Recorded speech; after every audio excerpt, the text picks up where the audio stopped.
वीर सावरकर, जिनकी अगर आप कभी तारीफ करते इंडिया में तो लोग आपको ऐसे देखा करते कि जैसे आपने बोल दिया हो कि आर्चीज फिल्म में आपको सुहाना खान की एक्टिंग बड़ी अच्छी लगी हो। इस वक्त की बड़ी खबर आ रही है, कर्नाटक विधानसभा में सावरकर पर हंगामा हुआ है। गांधी हमारे हैं, सावरकर आपके। लेकिन पिछले 10 सालों में कमाल की बात यह हुई है कि वीर सावरकर की हिंदुत्व की आइडियोलॉजी इंडिया की सबसे सक्सेसफुल पॉलिटिकल और सोशल आइडियोलॉजी बन गई है, जिसको अडॉप्ट करके बीजेपी ने बैक टू बैक 2 बड़े जनरल इलेक्शन जीते हैं। प्राइम मिनिस्टर मोदी ने ये ओपनली एक्नॉलेज भी किया है कि उन्होंने वीर सावरकर के सिद्धांतों को अपनाया है और जिस तरह वीर सावरकर ने प्रिडिक्ट किया था वैसे ही भारत को और शक्तिशाली और खुशहाल बनाया जा रहा है। तो आज के वीडियो में हम देखेंगे कि क्या है वो वीर सावरकर के सिद्धांत और क्यों अगर आज वीर सावरकर जिंदा होते तो आज के इंडिया पर और प्राइम मिनिस्टर मोदी पर बहुत ही प्राइड फील करते।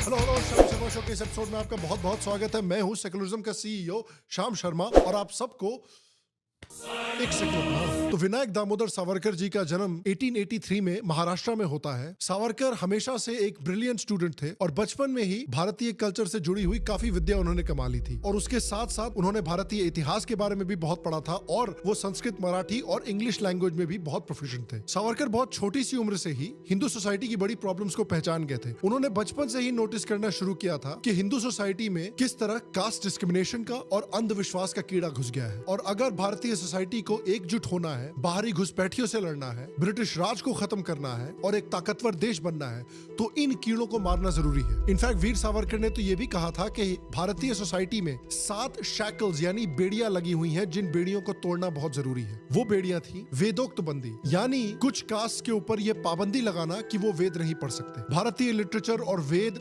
सबके लिए अवेलेबल होने चाहिए बराबर से। दूसरी बेड़ी थी व्यवसाय बंदी, यानी कुछ कास्ट के लोग कुछ व्यवसाय या ऑक्यूपेशंस या बिजनेसेस नहीं कर सकते। सावरकर मानते थे कि कोई भी जॉब किसी के नेचर, इंटरेस्ट, एप्टीट्यूड और टैलेंट के हिसाब से होना चाहिए, उसकी बर्थ के हिसाब से नहीं होना चाहिए। स्पर्श बंदी, छुआछूत और अनटचेबिलिटी की प्रैक्टिस, ये भी एक बड़ी बेड़ी थी। चौथी बेड़ी समुद्र बंदी। आप विश्वास नहीं करेंगे कि भारत में एक समय पर यह माना जाता था कि आप अगर देश छोड़ के कहीं बाहर ट्रैवल करते हैं तो आप अपना कास्ट और अपना कल्चर खो देंगे। शुद्धि बंदी। आप ये भी विश्वास नहीं करेंगे कि एक समय पर यह माना जाता था जिन लोगों ने हिंदुइज्म छोड़कर इस्लाम या क्रिश्चियनिटी अपना ली हो किसी भी कारणवश, वो अगर वापस हिंदुइज्म अपनाना चाहते हो तो एक्चुअली हिंदू सोसाइटी में कुछ लोग उनको अलाउ नहीं करते थे क्योंकि वो ये मानते थे कि ये लोग जो कन्वर्ट हो गए हैं वो इम्प्योर या अशुद्ध हो गए हैं, तो अशुद्ध लोग वापस हिंदू नहीं बन सकते। सावरकर जी ने राइटली कहा कि ये क्या बकवास है यार, ऐसे ही आधा पाकिस्तान, आधा बांग्लादेश, पूरा अफगानिस्तान कन्वर्ट हो गया है और तुम यहाँ शुद्ध अशुद्ध की बातें करते रहो। उसके बाद अगली बेड़ी आती है रोटी बंदी। भारत में उस समय पर यह भी प्रॉब्लम थी कि अलग अलग कास्ट के लोग एक दूसरे के साथ खाना नहीं खाते थे क्योंकि कुछ कास्ट थे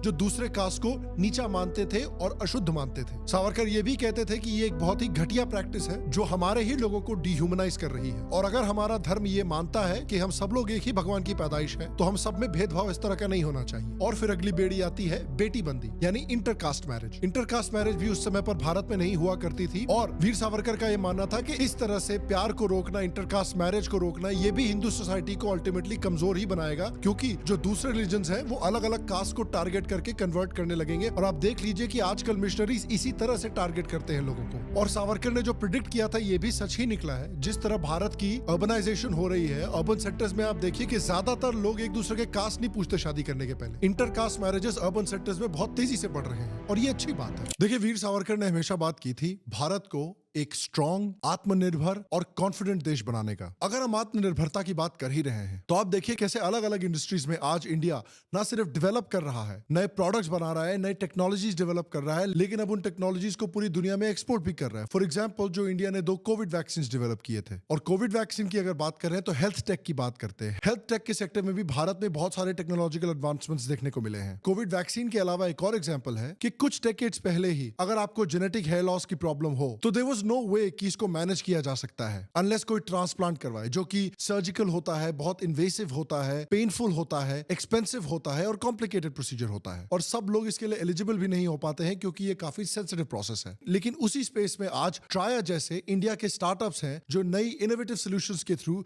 जेनेटिक हेयर लॉस को भी अर्ली स्टेजेस में मैनेज कर रहे हैं। क्योंकि अगर आपको पता ना हो तो बता दूं कि मेडिकली हेयर लॉस के 7 स्टेजेस होते हैं। गेस कीजिए हम किस स्टेज में हैं। लेकिन आप अगर 1 से 4 स्टेज के बीच में हैं हैं तो आपके पास अभी भी टाइम है, क्योंकि अगर आप अपने जेनेटिक हेयर लॉस को स्पीड अप करने वाले इंटरनल रीजंस और ट्रिगर्स पहचान कर उसके हिसाब से टारगेटेड ट्रीटमेंट करते हैं तो आप अपनी घनी जुल्फों को भी बचा सकते हैं। लेकिन उसके आगे बढ़ गए तो शायद मुश्किल है और ट्रांसप्लांट जैसा ऑप्शन ही रह जाता है। इसलिए आपकी घनी जुल्फों को प्रिजर्व करने के लिए ट्राया एक सेफ ट्रीटमेंट ऑप्शन देता है। आपको कोई भी प्रोडक्ट बेचने के पहले ट्राया पहले अपने हेयर टेस्ट के थ्रू पहचानता है कि आपके हेयर फॉल के पीछे रीजन क्या है, उसका स्टेज और उसके हिसाब से जो उसकी बेस्ट ट्रीटमेंट है उसका एक प्लान डिजाइन करता है और फिर उसके बाद आपको एक कस्टमाइज्ड हेयर ग्रोथ रूटीन दी जाती है। 93% कस्टमर्स इनके साथ रिजल्ट्स देख चुके हैं, तो आप इस रूटीन की एफिकेसी के बारे में सोच ही सकते हैं। तो ये टाइम शीशे में देख के घबराना और दुखी होने का नहीं है, ये टाइम है एक्शन लेने का। नीचे दिए गए लिंक पे क्लिक करके ट्राया ऐप को डाउनलोड करें, अपना फ्री हेयर टेस्ट लें, अपना 1 मंथ का कस्टमाइज किट खरीदें और इस रूटीन को 5-6 महीने तक यूज करके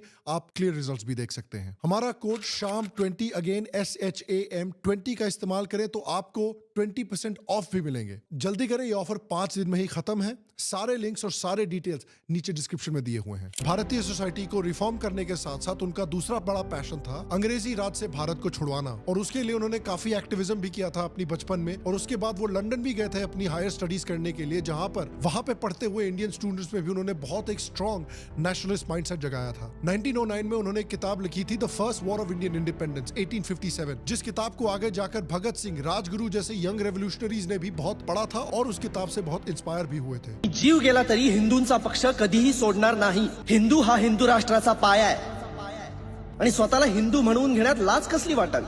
बहुत लंबा इतिहास है इस देश की सभ्यता और संस्कृति का। हमारे प्रेम को हमारी मजबूरी न समझे कोई।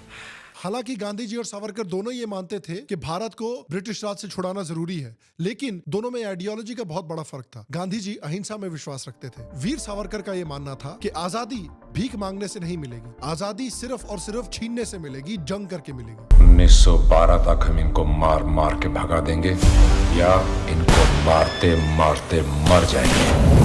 आपको भी तो गांधी से नफरत है। मुझे गांधी से नफरत नहीं है, मुझे अहिंसा से नफरत है। उनका लक्ष्य था कि अखंड भारत का कंप्लीट इंडिपेंडेंस। उसके साथ साथ उन्होंने हिंदुत्व के कॉन्सेप्ट को भी एक्सप्लेन किया था। सावरकर के अनुसार हिंदू वो हैं जिनके लिए भारत पितृभूमि, मातृभूमि और पवित्र भूमि है। इनफैक्ट सावरकर की आइडियोलॉजी से, वीर सावरकर के रेवोल्यूशनरी एक्टिविटीज से ब्रिटिश इतना घबरा गए थे, इतना डर गए थे कि वो एक समय पर वीर सावरकर को भारत का सबसे डेंजरस इंसान मानते थे और उनको 50 साल की काला पानी की सजा भी सुनाई गई थी, जहां उनको बहुत ही भयंकर तरीके से टॉर्चर किया गया था। जब वो फाइनली काला पानी से बाहर निकले थे तो उन्होंने किस तरह से काला पानी में अंग्रेजों ने उनके साथ और दूसरे क्रांतिकारियों के साथ टॉर्चर किया था उसके बारे में डिटेल में भी लिखा। वीर सावरकर की इंडियन इंडिपेंडेंस मूवमेंट पर इतनी स्ट्रॉन्ग लेगेसी थी, इंडिया के रेवोल्यूशनरीज पर इतनी स्ट्रॉन्ग लेगेसी थी जिसे 70 सालों तक हमसे छुपाया गया। उनकी लेगेसी को, उनके इम्पैक्ट को हमसे छुपाया गया। हमें बताया जाता था कि भाई हमें आजादी गांधी जी की अहिंसा की वजह से मिली है, हमने प्यार से मांगा और अंग्रेजों ने बोला बस यार, रुलाएगा क्या यार, बस कर। आप दो ना अच्छी मेरा। और वो अपना बोरिया बिस्तर बांध के निकल लिए। यार प्यार से मांगने में तो आजकल चाट के ठेले वाला चटनी भी नहीं देता, आजादी कहां से दे देंगे अंग्रेज। और जैसा कि मैंने कहा, सावरकर मानते थे कि इंडिया को अपनी इंडिपेंडेंस हिंसा के थ्रू और लड़कर ही मिलेगी, और सच्चाई ये है कि हमें हमारी इंडिपेंडेंस वैसे ही मिली। याद रखिए कि गांधी जी ने जो बड़ी मूवमेंट निकाली थी अंग्रेजों के खिलाफ, क्विट इंडिया मूवमेंट, वो 1942 में निकली थी और 1942 में ही खत्म हो गई थी। तो अगर ये मूवमेंट 1942 में ही शुरू होकर खत्म हो गई तो अंग्रेजों ने भारत 1947 में क्यों छोड़ा? 5 साल तक भारत में बैठे क्यों रहे? अगर गांधी जी से इतना ही उन्हें डर लगता था तो ये किस तरह का डर है कि 5 साल तक चिलैक्स करके फिर गए? देखिए, आज हमें सच्ची हिस्ट्री फाइनली देखने को मिल रही है और हमें अलग अलग सोर्सेज से पता चल रहा है कि किस तरह से नेताजी सुभाष चंद्र बोस और नेताजी सुभाष चंद्र बोस की जो इंडियन नेशनल आर्मी थी उसने अंग्रेजों में असली डर पैदा किया था। और इंडियन नेशनल आर्मी से इंस्पायर हो आजाद हिंद फौज या इंडियन नेशनल आर्मी को सुभाष चंद्र बोस ने 1943 में रियूनाइट किया था, क्विट इंडिया मूवमेंट के फेल होने के 1 साल के बाद, अंग्रेजों के खिलाफ लड़कर उनसे आजादी लेने के लिए। इस फौज ने अंग्रेजों के खिलाफ एक बड़ी जंग भी लड़ी थी। भले ही आईएनए वो जंग हार गई हो, लेकिन अंग्रेजों को पता चल गया कि यार अब ये हमको चैन से बैठने नहीं देंगे यहाँ पर। उसके ऊपर से जो इंडियंस ब्रिटिश आर्मी में या ब्रिटिश नेवी में सर्व कर रहे थे, उन्होंने देखा कि भाई आईएनए के लोगों के खिलाफ, जिनके खिलाफ हम लड़ रहे हैं, जिनके खिलाफ हम गोलियां और बम चला रहे हैं, वो हमारे ही लोग हैं। और आईएनए में कितना पेट्रियोटिज्म था वो देखकर उनके अंदर की भी देशभक्ति जागी और उन्होंने भी कहा कि अब हम अंग्रेजों को सर्व नहीं करेंगे। और उसका रिजल्ट ये हुआ कि आईएनए से इंस्पायर होकर 1946 में इंडियन नेवी की बहुत बड़ी बगावत हुई। जो सिविलियंस थे they stopped obeying the British orders, फिर उनको आर्मी को लाना पड़ा। सिविलियंस पर फायरिंग हुई मुंबई में, कराची में, विशाखापट्टनम। जिसके बाद अंग्रेजों ने रियलाइज किया कि यार अब अगर यहाँ डटे रहे तो सारे के सारे कट जाएंगे, निकलो यहाँ से। इनफैक्ट क्लेमेंट एटली जो 1947 में यूके के प्राइम मिनिस्टर थे, जिन्होंने इंडियन इंडिपेंडेंस एक्ट साइन किया था, क्लेमेंट एटली इंडिया की आजादी के बाद एक समय पर भारत आए थे और बंगाल के गवर्नर पीबी चक्रवर्ती ने एटली से एक सवाल किया। Justice P.V. Chakravarti asked Mr. Attlee, "You won World War II and also the Quit India movement brutally failed in 1942. Then why did you leave India in 1947?" और उनका जवाब सुनिए। In reply, he said that it was Netaji Subhash Chandra Bose and his Indian National Army which triggered mutinies in Indian armed forces as well as the Indian people aided through it. एक journalist ने भी उनसे यही सवाल किया था और Clement एटली ने यही जवाब दिया था। इनफैक्ट जब क्लेमेंट एटली से पूछा गया कि गांधी जी का कितना इम्पैक्ट था इंडिया की इंडिपेंडेंस पर, Attlee smiled and said, "Minimal." अब आइए समझने की कोशिश करते हैं कि सावरकर की मेन आइडियोलॉजीज क्या थी और किस तरह से बीजेपी ने और प्राइम मिनिस्टर मोदी ने उन आइडियोलॉजीज को अडॉप्ट करके मॉडर्न इंडिया में इंप्लीमेंट किया है। सबसे पहले जैसा कि मैंने बताया, सावरकर जी ने हिंदू क्या होता है और हिंदुत्व क्या होता है उनकी क्लियर डेफिनेशन दी थी। हिस्टोरिकली आपने देखा होगा कि द वर्ड हिंदू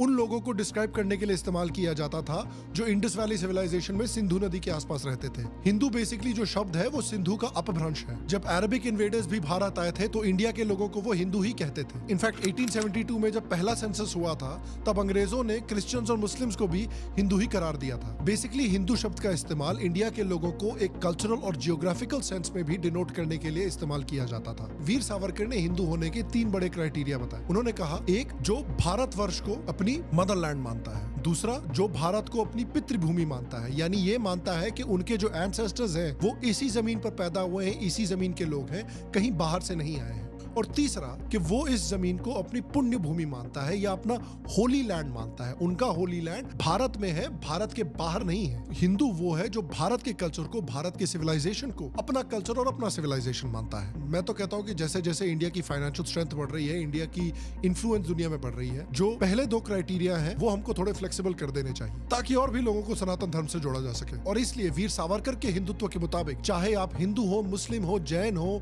सिख हो, क्रिश्चियन हो, आप सभी सिविलाइजेशनली, कल्चरली हिंदू हैं और इस देश का एक अभिन्न हिस्सा है। सावरकर मानते थे कि हिंदुत्व भी हिंदुइज्म का ही ब्रॉडर पार्ट है। उनके मुताबिक हिंदुत्व भारत के लोगों में 3 कॉमन आइडेंटिटीज को कन्वे करता है। पहला है कॉमन नेशन यानी हिंदू राष्ट्र, कॉमन रेस यानी हम लोग एक ही देश के, एक ही सिविलाइजेशन के, एक ही लोगों के बच्चे हैं, कॉमन संस्कृति यानी एक डिस्टिंक्ट वे ऑफ लाइफ, एक distinct world view, distinct rituals, customs, arts, craft etcetera, जिनको मुस्लिम और क्रिश्चियन कल्चर से बहुत क्लियरली डिस्टिंग्विश किया जा सकता है। सावरकर के मुताबिक हिंदुत्व कल्चरल आइडेंटिटी को डिनोट करता है, कल्चरल नेशनलिज्म को डिनोट करता है, जिसमें सारे इंडियन रिलीजन्स को इंक्लूड किया जा सकता है, including Islam and Christianity. Hindutva सिर्फ एक रिलीजियस कॉन्सेप्ट ही नहीं बल्कि एक कल्चरल और पॉलिटिकल कॉन्सेप्ट भी है। हिंदुत्व जो है वो सोशली, पॉलिटिकली और जरूरत पड़े तो मिलिटरीली हिंदुइज्म को प्रोटेक्ट करने के लिए बनाया गया है। हिंदुत्व मानता है कि भारत में सबको बराबरी का हक मिलना चाहिए, लेकिन इस सोसाइटी में हिंदू सिविलाइजेशन को फर्स्ट अमंग इक्वल्स का दर्जा देना चाहिए। बिल्कुल वैसे ही जैसे यूके एक सेक्युलर देश है लेकिन वहां पर ब्रिटिश क्रिश्चियन कल्चर को फर्स्ट अमंग इक्वल्स का दर्जा दिया जाता है। वहां के प्राइम मिनिस्टर अभी भी उनकी मोनार्की के सामने घुटने टेकते हैं और चर्च ऑफ इंग्लैंड के सामने घुटने टेकते हैं। बिल्कुल वैसा ही जैसे यूएसए में भी क्रिश्चियन कल्चर को फर्स्ट अमंग इक्वल्स का दर्जा दिया जाता है, इसके बावजूद कि अमेरिका एक सेक्युलर देश है। वहां की करेंसी पर भी लिखा हुआ है इन गॉड वी ट्रस्ट और वहां के प्रेसिडेंट चाहे डेमोक्रेट हो या रिपब्लिकन हो, दोनों बाइबल पर स्वेरिंग इन सेरेमनी में ओथ लेते हैं। और आज की अगर आप बीजेपी और आरएसएस की आइडियोलॉजी को देखेंगे तो उसमें बहुत खास डिफरेंस नहीं है वीर सावरकर की आइडियोलॉजी से। आप अगर नेशनलिज्म और नेशनल सिक्योरिटी की बात करें तो आप देखिए मोदी सावरकर से कितना इंस्पायर हुए हैं। गांधी जी इंटरनेशनलिज्म में मानते थे। उनके मुताबिक हमारा नेशन ताकत पे बेस्ड नहीं होगा बल्कि हमारा नेशन प्यार, सत्य और अहिंसा पर बेस्ड होगा। गांधी जी का तो ये कहना था कि स्वतंत्रता मिलने के बाद भारत को इंडियन आर्मी और इंडियन पुलिस को डिसमेंटल कर देना चाहिए, जरूरत ही नहीं है। इनफैक्ट नेहरू जी ने भी एक बार ये कहा था कि इंडिपेंडेंस के बाद इंडिया को कोई पॉलिटिकल खतरा है नहीं और जब खतरा नहीं है तो इंडियन आर्मी रखने की क्या जरूरत है। कोई भी प्रॉब्लम होगी तो हम पॉलिटिकली सॉल्व कर कर लेंगे। अरे इंडिया में तो चाट के मामले पे इतने बड़े बड़े रॉयल रंबल हो जाते हैं यार। इनको लगता है कि नेशनल सिक्योरिटी के मामले बातचीत से सुलझा लिए जाएंगे। गांधी जी तो इनफैक्ट यहाँ तक कहते थे कि मुस्लिम्स अगर हिंदुओं को मारना चाहे तो हिंदुओं को खुशी खुशी मर जाना चाहिए, वापस हिंसा नहीं करनी चाहिए। उन्होंने तो गुरु गोविंद सिंह, महाराणा प्रताप और छत्रपति शिवाजी महाराज जैसे लोगों को मिसगाइडेड पेट्रियट्स बताया था। इसलिए वीर सावरकर गांधी जी के इस नेशनलिज्म से स्ट्रांगली डिसएग्री करते थे। वो गैरिबाल्डी और बिस्मार्क के नेशन के कॉन्सेप्ट में विश्वास रखते थे, जिसके मुताबिक नेशन सॉवरन, यूनाइटेड और ताकतवर होना चाहिए। उनके अकॉर्डिंग एक इफेक्टिव डेमोक्रेसी बिना एक स्ट्रांग मिलिट्री के सर्वाइव ही नहीं कर सकती। यहाँ तक कि इसलिए उन्होंने इंडिपेंडेंस के समय पर यह गुहार भी लगाई थी हिंदुओं से कि वो मिलिट्री ट्रेनिंग में और हिंदू धर्म के रक्षक बने। सावरकर के ऊपर अक्सर आरोप लगता है कि उन्होंने वर्ल्ड वॉर 2 के समय पर हिंदुओं को ब्रिटिश आर्मी ज्वाइन करने के लिए कहा, इसलिए उन्हें ब्रिटिश कोलैबोरेटर बोला जाता है। लेकिन उसके पीछे भी एक बहुत बड़ा रीजन था। उन्होंने देखा कि हिंदू कम्युनिटी, जिससे महाराणा प्रताप, बाजीराव पेशवा, शिवाजी महाराज और गुरु गोविंद सिंह जैसे योद्धा निकल कर आए हैं, वो पूरी तरह से डीमिलिटराइज हो चुकी है। उस समय भारत में कई मुस्लिम लीडर्स थे जो अफगानिस्तान के अमीर से गुहार लगा रहे थे कि जब ब्रिटेन वर्ल्ड वॉर 2 में लगा हुआ है, उस समय आप भारत पर अटैक कीजिए और गजवाए हिंद का सपना पूरा कीजिए और पूरे भारत में इस्लाम का परचम फहराइए। वीर सावरकर ने देखा कि हिंदुओं को मिलिटराइज होना पड़ेगा और वेपन्स यूज करना सीखना पड़ेगा। उसका सबसे बेस्ट तरीका था उस समय कि ब्रिटिश आर्मी ज्वाइन कीजिए, ताकि अगर अफगानिस्तान से हमला होता है तो हिंदू तैयार रहे अपने देश को डिफेंड करने के लिए। इनफैक्ट वीर सावरकर का यह भी मानना था कि जहां तक नेशनल डिफेंस की बात आती है, वहां पर offense is the best defence और शस्त्र बल is the best guarantee of peace. Nehru ji ने जब कहा था कि भारत न्यूक्लियर पावर जैसे हथियार का विरोध करेगी, तो उसके खिलाफ भी वीर सावरकर ने असहमति जताई थी और कहा था कि भले ये बात नैतिकता के मामले में सही हो, लेकिन ये दुनिया नैतिकता पर नहीं चलती, रियल पॉलिटिक पर चलती है और इसलिए भारत को एक न्यूक्लियर पावर बनना बहुत जरूरी है। और आप देखिए कि उस आइडियोलॉजी से मोदी कितना इंस्पायर हुए हैं। मोदी ने एक बार कहा था, भारत को जहां से भी खतरा होगा हम घर में घुस करके मारेंगे। आज भारत एक स्ट्रैटेजी और मिलिट्री पावर हाउस के रूप में उभर रहा है। मोदी गवर्नमेंट ने इंडियन मिलिट्री को स्पेशल प्रायोरिटी दी है। इंडिया ने 48,000 करोड़ की हिंदुस्तान एरोनॉटिक्स के साथ एक डील साइन की है, जिसमें 83 नए तेजस लाइट कॉम्बैट एयरक्राफ्ट क्रिएट किए जाएंगे। इंडिया इंडिजिनस नाग MP-80GM इंडक्शन के लिए डेवलप कर रहा है। जब 2016 में उरी के ऊपर आतंकवादियों ने अटैक किया था, इसके जवाब में इंडिया ने पाकिस्तान के अंदर घुस के उनके लॉन्च पैड डिस्ट्रॉय किए और वहां पर सर्जिकल स्ट्राइक की। इंडिया ने पाकिस्तान के 7 लॉन्च पैड तबाह करके 35 से 70 टेररिस्ट की लाशों का ढेर खड़ा कर सिर्फ 4 घंटों में ले लिया। मैंने हमारे अफसर जो इसको ऑपरेट कर रहे थे उनको कहा कि आप हिंदुस्तान को पता चले उससे पहले, मीडिया वहां पहुंचे उससे पहले, पाकिस्तान की फौज को फोन करके बता दो। जब 2019 में पुलवामा पर हमला हुआ, इंडिया ने पाकिस्तान में बालाकोट में घुसकर बम गिराए। IAF aircraft sneaked onto Pakistani soil and wreaked havoc on the terror camps. And that's how Operation Bandar was initiated. जब चाइना में भूटान के डोकलाम पर कब्जा करने की कोशिश की, तब इंडिया ने करारा जवाब दिया चाइना को। 2-3 और स्कर्मिशेस हो चुके हैं चाइनीज बॉर्डर पर, जहां पर इंडिया ने दिखाया है चाइनीज आर्मी को कि वो पीछे नहीं हटने वाले। जमीन कब्जा करने में चाइना से सिर्फ एक ही बंदा आगे है। और जहां तक रियल पॉलिटिक की बात आती है, तो आप देखिए कि ना सिर्फ भारत अपनी शक्ति का इस्तेमाल कर रहा है, लेकिन अलग अलग आइडियोलॉजी के देशों के साथ भी बहुत स्मार्टली रिलेशनशिप बना रहा है। आप देखिए रशिया यूक्रेन वॉर के समय पर उसने रशिया के साथ अपनी दोस्ती कायम रखी। उन्होंने उसके साथ साथ अमेरिका के साथ भी एक क्लोज दोस्ती रखी हुई है। उसके साथ साथ UAE और सऊदी अरेबिया जैसे बड़े मुस्लिम देश भी इंडिया के बहुत करीबी दोस्त हैं। और मुस्लिम देशों के साथ इतनी करीबी दोस्ती रखने के साथ साथ इजराइल जैसे जूइश देश के साथ भी इतनी क्लोज दोस्ती बनाकर रखी हुई है। सावरकर ये भी मानते थे कि इंडिया को अगर एक ताकतवर देश बनना है, तो हिंदू कम्युनिटी को यूनाइट करना बहुत जरूरी है। वो मानते थे कि हिंदूज को कास्ट और सेक्टेरियन डिफरेंसेस खत्म करने बहुत जरूरी है। और बीजेपी भी देखिए कि टारगेटेड वेलफेयर स्कीम्स और हिंदुत्व दोनों का इस्तेमाल करके किस तरह से हिंदू सोसाइटी के बीच के जो बैरियर्स हैं उनको तोड़ रही है और उन्हें यूनाइट कर रही है। राम मंदिर देखिए कितनी बड़ी पोल प्रॉमिस है, जिसको भारत के सभी लोगों ने, चाहे उनका कुछ भी कास्ट हो, सेलिब्रेट किया है। इनफैक्ट राम मंदिर मूवमेंट में सबसे बड़ी मात्रा में OBCs और दलित ही लगे हुए थे। मोदी जी और RSS हमेशा बात करती रहती है कि किस तरह से भारत में कास्ट डिस्क्रिमिनेशन को नष्ट करना जरूरी है। मोदी जी ने पिछले महीने ही वाराणसी में संत रविदास की मूर्ति का उद्घाटन किया। संत रविदास एक बहुत बड़े भक्ति सेंट थे जो कास्ट भेदभाव के खिलाफ लड़ते थे। प्राइम मिनिस्टर मोदी ने अपने टेन्योर में वीकर और बैकवर्ड सेक्शंस को डेवलप करके फाइनेंशियल, पॉलिटिकल और सोशल मेन स्ट्रीम से जोड़ने की कोशिश की है। हमारे लिए विकास का मतलब है गरीब से गरीब का विकास, दलित, वंचित, आदिवासियों का विकास। जैसे प्रधानमंत्री सामाजिक उत्थान और रोजगार आधारित जन कल्याण नेशनल पोर्टल, जो शेड्यूल कास्ट और बैकवर्ड कास्ट और सैनिटेशन वर्कर्स को क्रेडिट्स प्रोवाइड करते हैं। कई डेवलपमेंट प्रोजेक्ट भी लॉन्च किए हैं जो मार्जिनलाइज कम्युनिटीज को भारत की मेन स्ट्रीम से जोड़ सके। इनफैक्ट इंटरकास्ट मैरिज स्कीम्स भी प्रमोट की गई हैं। मार्जिनलाइज सेक्शंस के लिए स्कॉलरशिप भी प्रमोट की गई है। 1 लाख से ज्यादा वंचित लोगों को इस योजना का लाभ मिला है। मुद्रा योजना हो, उज्ज्वला योजना हो, घर घर पानी पहुंचाने की योजना हो, जैम ट्रिनिटी से टारगेटेड वेलफेयर स्कीम्स हो, इन सब का फायदा आज आप देखिए कि 2019 में 2014 के कंपैरिजन में OBC community, schedule caste community, schedule tribes community और अपर कास्ट कम्युनिटी सबका सपोर्ट बीजेपी के लिए बढ़ा है। सब लोग अपने कास्ट बैरियर्स को भूलकर हिंदुत्व के बैनर में आकर बीजेपी को सपोर्ट कर रहे हैं और साथ जुड़ रहे हैं। सावरकर इंडिया के पहले ऐसे लीडर थे जिन्होंने ओपनली इजराइल को सपोर्ट किया था और भारत का एक दोस्त बताया था। सावरकर ने यह भी कहा था कि जूस बेसिकली हिंदुओं के भाई की तरह ही है। उनका मानना था कि जिस तरह हिंदुओं का मदरलैंड भारत है, उसी तरह जूस का फादरलैंड इजराइल है और उस इजराइल की जमीन पर जूस का पूरा हक होना चाहिए। और आप देखिए कि वही रिलेशनशिप मोदी ने किस तरह से डेवलप की है अपने कार्यकाल में। प्राइम मिनिस्टर मोदी इनफैक्ट पहले इंडियन प्राइम मिनिस्टर थे जिन्होंने एक ऑफिशियल दौरा किया था इजराइल का। इंडिया के साथ इजराइल की पार्टनरशिप बहुत क्लोज हुई है पिछले 10 सालों में। इंडिया इजराइल रिलेशनशिप को 2017 में एक स्ट्रेटेजिक पार्टनरशिप डिक्लेयर कर दी गई थी। इंडिया इजराइल का one of the biggest arm customer बन गया है। उनकी मिलिट्री टाइज जो है वो बहुत ही स्ट्रेटेजिक हो गई है। जब इजराइल पर 7 अक्टूबर को हमला किया था तो Modi ji was one of the first people जिन्होंने आकर कहा था कि हम इजराइल के खिलाफ हो रहे इस टेररिज्म की निंदा करते हैं और हम फुली इजराइल को सपोर्ट करते हैं। अगर इंडिया में एक हिंदू मेजॉरिटी रखने की भी बात करें तो सावरकर भी यही चाहते थे। सावरकर ने 1950s में ही एक चेतावनी दे दी थी जिसमें उन्होंने कहा था कि जो इलीगल इमिग्रेशन हो रहा है असम में बांग्लादेश से, उससे इंडियन सोसाइटीज में प्रॉब्लम होने वाली है।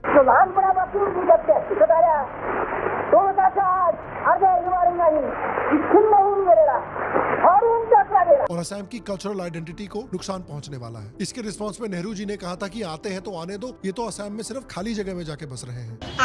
2000 में हुए एक सर्वे के मुताबिक आज इंडिया में 15 मिलियन से ज्यादा इलीगल इमिग्रेंट्स हैं, जिसमें हर साल 30 लाख से ज्यादा रोहिंग्यास भारत में इलीगल रूप से घुसपैठ करते हैं। इसी कारण प्राइम मिनिस्टर मोदी के मैनिफेस्टो में नेशनल रजिस्टर ऑफ सिटीजंस यानी एनआरसी को भारी प्राथमिकता दी गई है। एनआरसी एक स्कीम है जिसमें कि जो इलीगल इमिग्रेंट्स हैं जो भारत में आके रह रहे हैं उनको आइडेंटिफाई किया जाएगा और उनको डिपोर्ट किया जाएगा। असम में अकेले अराउंड 5 मिलियन इलीगल इमिग्रेंट्स रह रहे हैं। इसी के कारण 2019 में एनआरसी की अपडेटेड ड्राफ्ट भी इंप्लीमेंट की गई है। देखिए, सावरकर मानते थे कि डेमोग्राफी इज डेस्टिनी, यानी जब तक हिंदूज भारत में एक बड़ी मेजॉरिटी में रहेंगे तब तक भारत का कल्चर, भारत की सिविलाइजेशन सर्वाइव करेगी। जिस दिन हिंदूज की पॉपुलेशन एक लेवल के नीचे आ गई उस दिन भारत का कल्चर खत्म हो जाएगा, जिस तरह से बांग्लादेश में हुआ है, पाकिस्तान में हुआ है, टू एन एक्सटेंट कश्मीर में हुआ है और अफगानिस्तान में हुआ है। वीर सावरकर का यह भी मानना था कि हिंदू मंदिरों को भी जिस तरह से इस्लामिक आक्रांताओं ने खत्म किया है उनको रिस्टोर करना बहुत जरूरी है। और बीजेपी की भी कोर फिलॉसफी इसी से इन्फ्लुएंस्ड है। उनका भी मानना है कि डिस्ट्रॉय किए गए मंदिरों को वापस रिक्लेम करना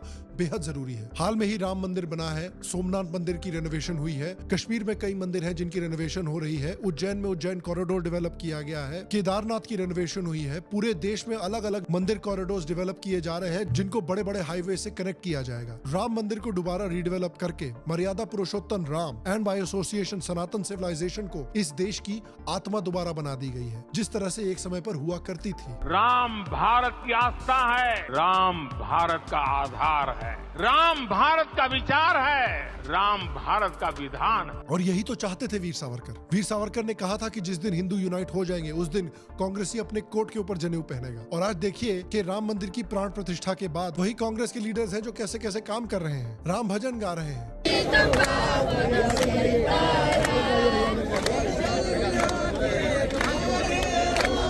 केजरीवाल हनुमान भजन गा रहे हैं। जय हनुमान ज्ञान गुण सागर, जय कपीश तिहु लोक उजागर।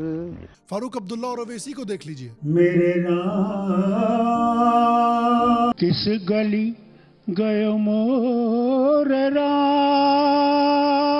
मैं तो मर्यादा पुरुषोत्तम राम की इज्जत करता हूँ। और बीजेपी की अगली बड़ी प्रॉमिस है कि काशी और मथुरा में जो मंदिर हैं उनको भी रिक्लेम किया जाएगा। सावरकर ये भी मानते थे कि रिलीजन के बेसिस पर किसी भी स्टेट को स्पेशल स्टेटस नहीं देना चाहिए। वो कश्मीर पे आर्टिकल 370 लगने के बिल्कुल खिलाफ थे। उनका मानना था कि इससे कश्मीर में सेपरेटिज्म फैलेगी और कश्मीर को इंडिया से अलग करने की कोशिश की जाएगी। और यही जो गलती हुई थी, जिसके खिलाफ सावरकर ने आवाज उठाई थी, उसको प्राइम मिनिस्टर मोदी के कार्यकाल में खत्म किया गया। 2019 में आर्टिकल 370 को एब्रोगेट किया गया और हाल में ही सुप्रीम कोर्ट के एक जजमेंट ने उस एब्रोगेशन को बेसिकली फाइनल भी दे दिया है। और उसका रिजल्ट आप देखिए कि पिछले 4 सालों में सेपरेटिस्ट इंसिडेंट्स कम हुए हैं, सेपरेटिज्म कम हुई है, जो सेपरेटिस्ट लीडर्स थे उनको उठा के जेल में फेंक दिया गया है। कई इंटरनेशनल प्रोग्राम जैसे मिस वर्ल्ड ऑर्गेनाइज किए जा रहे हैं। G20 समिट वहां पर की गई, जिससे टूरिज्म बहुत बड़ी है। हाल में ही अभी जब मोदी दौरा करने गए थे कश्मीर का, तो वहां पर उनको बहुत भारी सपोर्ट भी मिला था। यूनिफॉर्म सिविल कोड को भी अगर हम देखें तो वीर सावरकर मानते थे कि इंडिया में प्रॉपर इक्वालिटी, प्रॉपर बराबरी तभी आएगी जब सब लोग एक रिलीजियस कोड को फॉलो करेंगे, यानी यूनिफॉर्म सिविल कोड, जो कि हमारे कॉन्स्टिट्यूशन में directive principles of state policy में भी डाला गया है कि इसको गवर्नमेंट को इंप्लीमेंट करना चाहिए। लेकिन सेकुलरिज्म के नाम पर इसको इंप्लीमेंट नहीं किया गया अभी तक। और आप देखिए कि प्राइम मिनिस्टर मोदी का भी एक बड़ा पोल प्रॉमिस है। बीजेपी ने और बीजेपी के बड़े बड़े लीडर्स ने यूनिफॉर्म सिविल कोड को हमेशा सपोर्ट किया है और हमेशा इंप्लीमेंट करने की बातें की हैं। हमारे 1950 से जितने भी चुनावी संकल्प पत्र है, इसका एक वादा है कि इस देश में भारतीय जनता पार्टी यूसीसी लाने का प्रयास करेगी। उत्तराखंड में इसको लागू किया गया है, राजस्थान में भी लागू करने की बात हो रही है। अमित शाह ने अश्योर किया है कि नरेंद्र मोदी की लीडरशिप में देश में जल्द ही यूनिफॉर्म सिविल कोड भी लागू किया जाएगा। इसलिए मेरा मानना है कि आज अगर वीर सावरकर जिंदा होते तो जिस तरह मोदी गवर्नमेंट ने भारत की नेशनल सिक्योरिटी को, हिंदू कम्युनिटी को और स्ट्रांग बनाया है और यूनाइटेड किया है, कास्ट डिस्क्रिमिनेशन को खत्म किया है, भेदभाव को दूर किया है, उसको देखकर बहुत खुश होते और बहुत प्राउड महसूस करते। और मैं आपसे पूछना चाहता हूं कि आपके हिसाब से अगर आज वीर सावरकर जिंदा होते तो किन चीजों को देखकर खुश होते और किन चीजों को देखकर नाराज या दुखी होते? नीचे कमेंट सेक्शन में मुझे जरूर बताएं। बाकी गाइस, हमारे पेट्रियन पर अगर आपने अभी तक नहीं सब्सक्राइब किया है तो जरूर हमारे पेट्रियन को चेकआउट करें। हम उस पर बहुत सारा बिहाइंड द सीन्स कंटेंट डाल रहे हैं, इंक्लूडिंग ब्लूपर रील, जिसका एक छोटा सा सेक्शन ये रहा। पाकिस्तान भारत को क्रिकेट टूर्नामेंट, ये क्या है?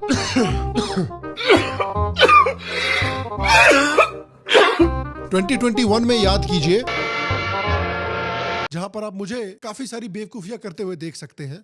तो अगर आप पेट्रियन के मेंबर बनना चाहते हैं, नीचे पेट्रियन के लिंक पर क्लिक करके आप पेट्रियन बन सकते हैं या मेंबर बन सकते हैं यूट्यूब पर। बाकी मैं आपसे अगले एपिसोड में मिलूंगा और तब तक स्वस्थ रहें, सुखी रहें। फिर मिलेंगे और आप सबको एक सेकंड